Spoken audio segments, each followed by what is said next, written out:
Hello everyone, I am Randy Squires, aka Silva. Today we're back here with another amazing reaction. This time reacting to some more George Carlin, and it's about the Ten Commandments. So if y'all already know about the Ten Commandments, that's, for the Bible, for the Old and New Testament, yada yada yada, that's fine.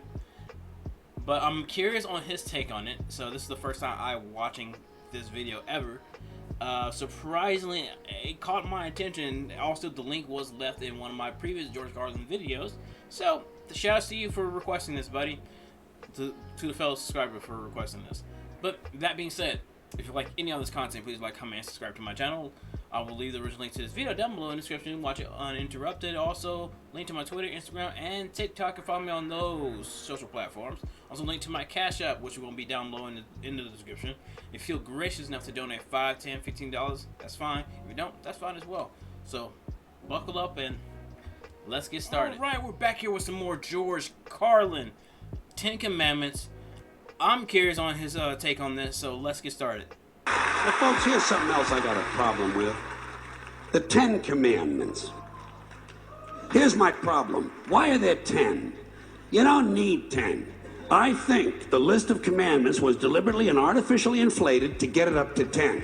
It's a padded list. Here's what they did. About 5,000 years ago, a bunch of religious and political hustlers got together to try to figure out how to control... Religious political hustlers, that's the most polite way to put it. People, how to keep them in line. They knew people were basically stupid and would believe anything they were told, so they got together to try to figure out how to control people, how to keep them in line. They knew people were basically stupid and would believe anything they were told, so they announced that God had given them some commandments. Up on a mountain, when no one was around, God had given them the 10 Commandments. But let me ask you this. When they were sitting around making this shit up, why did they pick 10? Why 10? Why not 9 or 11? I'll tell you why. Because 10 sounds official. 10... It does sound official. I can't deny that. It does sound official. Just like then with the 100, it does sound official. So sounds important. They knew if it was 11, people wouldn't take it seriously. Say, what, are you kidding me? The 11 commandments? Get the fuck out of here. But 10 sounds important. 10 is the basis for the decimal system. It's a decade. It's a psychologically satisfying number. The top 10, the 10 most wanted, the 10 best dressed. So having 10 commandments was really a marketing decision. And to me, it's clearly a bullshit list. It's a political document artificially inflated to sell better. I'm going to show you how you could reduce the number of commandments and come up with a list that's a little more workable and logical. We're going to start with the first 3, and I'll use the Roman Catholic version because those are the ones I was taught as a little boy. I am the Lord thy God. Thou shalt not have strange gods before me. Thou shalt not take the name of the Lord thy God in vain. Thou shalt keep holy the Sabbath. Right off the bat, the first 3, pure bullshit. Sabbath day, Lord's name, strange gods. Spooky language. Spooky language. Designed to scare and control primitive people. In no way does superstitious nonsense like this apply to the lives of intelligent, civilized humans in the 21st century. You throw out the first 3 commandments, you're down to 7. Next, honor thy father and mother. Obedience, respect for authority. Just another name for controlling people. The truth is, obedience and respect should not be automatic. They should be earned. They should be based on the parent's performance. And nowadays, most parents will befriend their kid as an actual being a parent. Now, what did it actually mean? If I could break it down a little bit, you still could be caring enough that to let the kid know, like, I'm here if you need me. I'm here if you need me. You want someone to talk to, I'm here. But if you want to treat your son or daughter as your best friend, no. It's okay when they're an adult to do that, but they're still a child. They need to be instilled that inside their head, inside their body, inside their actions. They need to be shown that.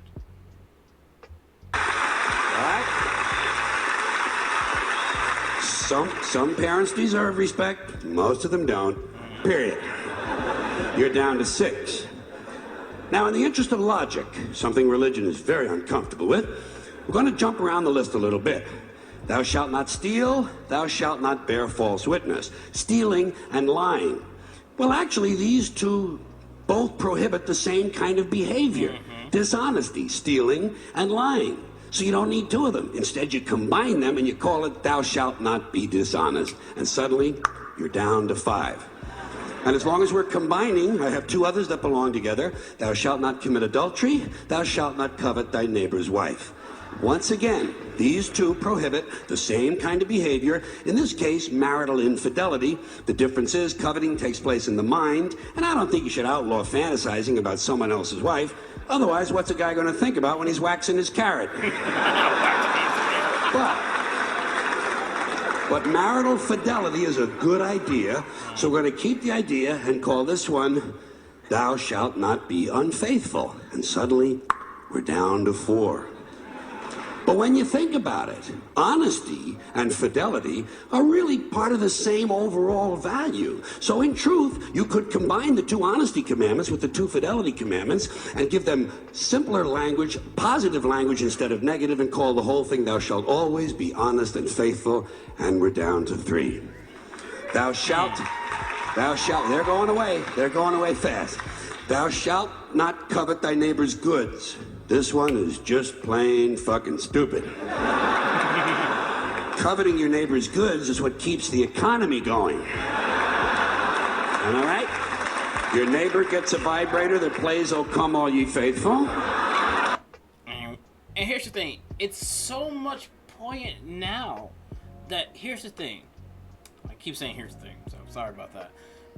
But OnlyFans, Patreon, you know, people who have done in basically sex work, which is fine, which is totally fine. It's one of those things like some of the rules need to be thought about. Like, really? Yeah, some are common sense. Some, like, okay, it makes you think about, like, okay, doesn't this kind of mean the same thing but in a different way? Why can't you just combine them and so we all get it? You want to get one too. Coveting creates jobs. Leave it alone.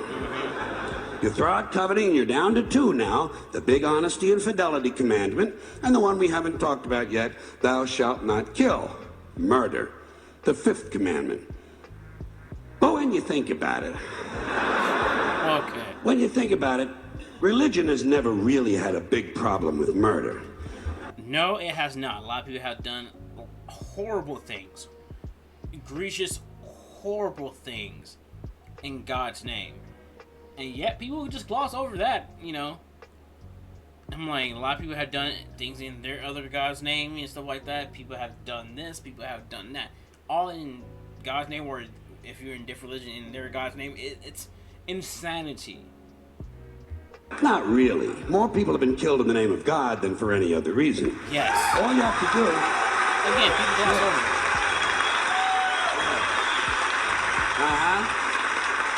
All you have to do is look at Northern Ireland, the Middle East, Kashmir, the Inquisition, the Crusades, and the World Trade Center to see how seriously the religious folks take thou shalt not kill. The more devout they are, the more they see murder as being negotiable. Yep. It's negotiable. You know? It depends. It depends. It depends on who's doing the killing and who's getting killed. So, with all of this in mind, I leave you with my revised list of the 2 commandments. Thou shalt always be honest and faithful to the provider of thy nookie. Thy nookie. And thou shalt try real hard not to kill anyone, unless, of course, they pray to a different invisible man from the one you pray to. 2 is all you need. Moses could have carried him down the hill in his fucking pocket.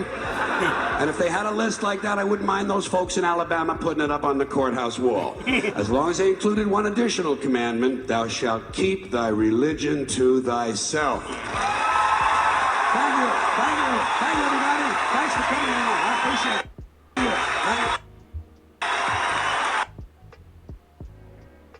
All right, I think that's it. Man. But yeah, people always like to rub people's religion into their other people's faces of their, like, which it gives off a bad impression to me. You don't do that. If it's something that they always been interested in this religion, that's fine. You can introduce that to them, but you don't need to shove it down people's throats. But I digress. But that being said, if you like any of this content, please like, comment, and subscribe to my channel. I will leave the original link to this video down below in the description. You watch it uninterrupted. Also, link to my Twitter, Instagram, and TikTok. You can follow me on those social platforms. Also, link to my Cashapp. If you feel gracious enough to donate $5, $10, $15, that's fine. If you don't, that's fine as well.